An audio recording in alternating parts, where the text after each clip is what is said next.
आप सभी का आपके अपने YouTube चैनल गवर्नमेंट इन्फॉर्मेशन में। दोस्तों, आज की इस वीडियो में बात करने वाले हैं राजस्थान पशुपालन अधीनस्थ सेवा चयन विभाग की पशुधन सहायक सीधी भर्ती के बारे में इस वीडियो में बात करेंगे। तो चलिए दोस्तों, बिना किसी देरी के वीडियो को शुरू करते हैं। सबसे पहले आप देख सकते हैं पशुधन सहायक सीधी भर्ती 2024 के लिए जो विज्ञापन है वो यहाँ पर आपका जारी कर दिया गया है, जिसमें कि पशुपालन विभाग के लिए राजस्थान पशुपालन अधिनियम सेवा चयन आयोग नियम विभाग का। तो यहाँ पर आपका जो पशुपालन विभाग है उसमें आपकी वैकेंसीज रहने वाली है, जिसमें कि पद का जो नाम है दोस्तों वो यहाँ पर आपका पशुधन सहायक आपका इसमें रहने वाला है। गैर अनुसूचित क्षेत्र की बात करें तो 1820 वैकेंसीज आपकी निकाली गई है। अनुसूचित क्षेत्र की बात करें तो 221 वैकेंसीज आपकी इसमें निकाली गई है। वही टोटल ऑफ पद की अगर बात करें तो यहाँ पर आपके 2041 टोटल ऑफ पोस्ट आपकी इसमें रहने वाली है। तो सबसे पहले आवेदक 1 जनवरी 2026 को 18 वर्ष की आयु प्राप्त कर चुका हो तथा 40 वर्ष तक वर्ष का नहीं हुआ, यानी कि 18 से 40 वर्ष के बीच में आपकी जो अगर आयु आती है तो उसके इसमें आप आवेदन कर सकते हैं। वहीं आपको उस वर्ष की भर्ती में आयु की छूट दृष्टि से पात्र तथा जो आयु की दृष्टि से पात्र माना जाएगा, किंतु यह छूट 3 वर्ष से अधिक है। यहाँ पर आपको इसमें 3 साल की छूट भी आपको दी जाने वाली है। स्पष्टीकरण यहाँ पर आपको दिखा रखा है 2022 पूर्व पदों के अनुसार ये आपकी जो भर्ती है इसमें आपकी। तो बात कर लेते हैं इसकी परीक्षा आयोजन की। तो सबसे पहले बोर्ड द्वारा पशुधन सहायक के उक्त पदों पर भर्ती परीक्षा संभावित दिनांक 13/6/2025 को कंप्यूटर आधारित परीक्षा सीबीटी टैब। उसके बाद आप फ्रेंड्स आप सभी को फोटोग्राफ और हस्ताक्षर के लिए जो भी इंस्ट्रक्शन है उसको फॉलो करने होंगे। फोटोग्राफ और हस्ताक्षर स्पष्ट नहीं होने पर आवेदन आपका अस्वीकार कर दिया जाता है। उसके बाद आप सभी को आवेदक को नवीनतम रंगीन फोटो अधिकतम 1 माह पुराना अपलोड करना चाहिए, न कि आपका जो फोटो है वो 2 से 3 मंथ पुराना नहीं होना चाहिए। ओनली 1 माह पुराना अगर आपका फोटो है तो वही आपको अपलोड करना होगा। मोबाइल व अन्य समय रचित फोटो का उपयोग नहीं करना है। आपको फोटो की पृष्ठभूमि बैकग्राउंड को सफेद या हल्के रंग की होनी चाहिए और फोटो में आवेदक का चेहरा कम से कम 50% आपका दिखना चाहिए, तभी आपका जो फोटो है वो मान्य होगा। फोटो में आवेदक का चेहरा सिर किसी भी कपड़े छाया बालों द्वारा ढका हुआ नहीं होना चाहिए, नहीं तो आपका जो आवेदन है वो यहाँ पर आपका रिजेक्ट कर दिया जाएगा। उसके बाद यदि आप चश्मा पहनते हैं तो फोटो खिंचवाते समय चश्मा यहाँ पर आप पहन सकते हैं, लेकिन चश्मे पर चमक फ्लैश नहीं होनी चाहिए।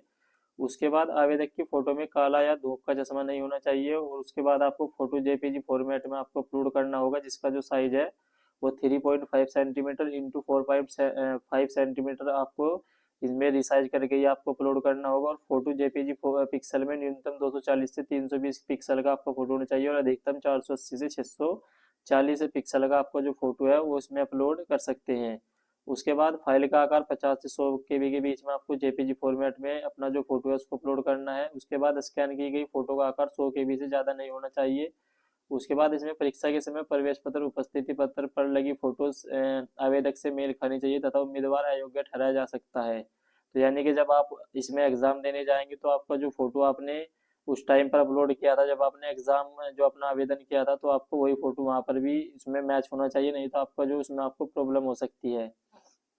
उसके बाद दोस्तों हस्ताक्षर की जो सिग्नेचर की अगर बात करें तो यहाँ पर आपका आवेदक एक सफेद कागज A4 साइज पर 7 सेंटीमीटर चौड़ाई तथा 2 सेंटीमीटर ऊंचाई के आयताकार बॉक्स के भीतर काले या गहरे नीले रंग के पेन से आपको जो अपने हस्ताक्षर है वो यहाँ पर आपको कंप्लीट करने होंगे। उसके बाद आप सभी को हस्ताक्षर केवल आवेदक द्वारा किया जाना चाहिए, अन्य किसी व्यक्ति द्वारा आपका मान्य नहीं होगा। आयताकार बॉक्स में हस्ताक्षर करने के बाद इमेज को स्कैन करवाकर आयताकार बॉक्स तथा क्रॉप के करने के पश्चात अपलोड करना है। परीक्षा के समय प्रवेश पत्र उपस्थित पर किए गए आवेदक के हस्ताक्षर मेल खाने चाहिए। उसके बाद केवल जेपीजी प्रारूप आपका होना चाहिए। जेपीजी में आपका 280 से 80 पिक्सल के बीच में और अधिकतम 560 से 160 पिक्सल के बीच में आपका जो सिग्नेचर है वो यहाँ पर आपका इसमें लिया जाएगा।